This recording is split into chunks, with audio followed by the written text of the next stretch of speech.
आज बात करेंगे हम पैदा होने से लेके मरने तक की जीएसटी हम कितना देते हैं। तो सबसे पहले हम स्टार्ट करते हैं जब बच्चा पैदा भी नहीं हुआ होता है और जो हमें गर्भ में वैक्सीन लगाई जाती हैं उस वैक्सीन पे भी गवर्नमेंट हमें 5% की जीएसटी देना होता है।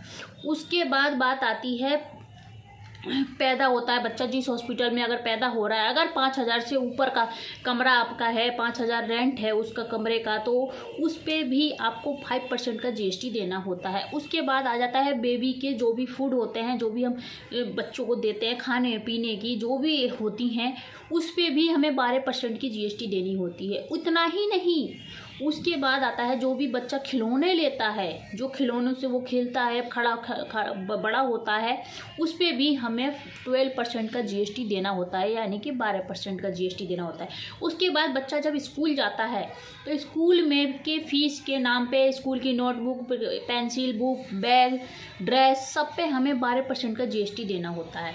उसके बाद बात आती है कि जब बच्चा पहली बार साइकिल लेता है, साइकिल खरीदता है, कि हम कोई एक नया चीज़ अपने घर में खरीद के लाता है, अपनी खुशी के लिए, अपनी ज़िंदगी का पहला कोई चीज़ खरीदता है, उस पे भी उसको 18% का जीएसटी देना होता है। और उसके बाद जब वो बड़ा होता है, बड़ा होकर उसको एक्स्ट्रा क्वालिफिकेशन के लिए कोई भी डिप्लोमा करना है, उसमें भी उसको जीएसटी देना पड़ता है। गाड़ी खरीदता है, जब वो बड़ा होता है अपनी गाड़ी बंगला खरीदता है, उस पर भी उसको जीएसटी देना होता है। जीएसटी उसके बाद गाड़ी जब एजेंसी से बाहर निकलेगी तो उसका पेट्रोल खरीदता है, डीजल पेट्रोल पे भी जीएसटी देना होता है। उसके बाद इतना ही नहीं, उसके बाद वो जब शादी करेगा तो शादी पे वो हॉल बुक करेगा, उस हॉल पे भी जीएसटी लगेगा। जीएसटी अपना सर्टिफिकेट बनवाता है, उस पे भी उसको जीएसटी देना है। और शादी के ब्राइडल मेकअप, लहंगा जो भी है, लहंगा या फिर दूल्हे का शेरवानी, सब पे जीएसटी देता है। और कपड़ा खरीदेगा सब पे जीएसटी, जो हॉल बुक करेगा उस पे भी जीएसटी देता है। इतना ही नहीं, हनीमून ट्रिप पे भी जीएसटी। उसके बाद बंदा मरता है ना, मरने पे भी गवर्नमेंट जीएसटी लगाती है कि जब वो मरता है उसके इतना कि उसके जो भी मरने में हवन सामग्री में जो भी आता है, घी वगैरह और क्या क्या आते हैं, सब पे जीएसटी गवर्नमेंट लगाती है।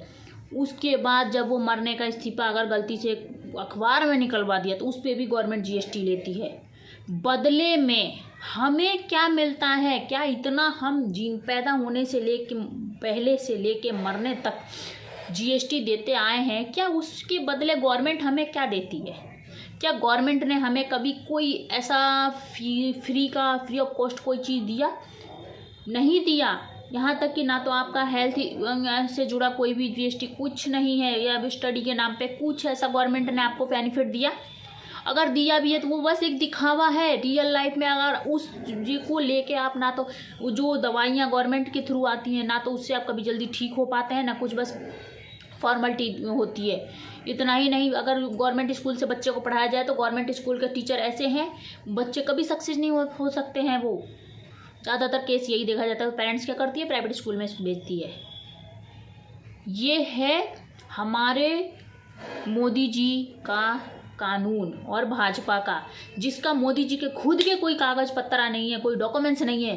वो मोदी जी, वो सरकार हम नागरिकों से डॉक्यूमेंट्स मांगती है कि अपने डॉक्यूमेंट्स लाओ, अपने कागज लाओ, अपने क्वालिफिकेशन की डिग्रियां लेके आओ। जिनकी खुद की डिग्रियां नहीं है, ये है अनपढ़ राजनीति सरकार।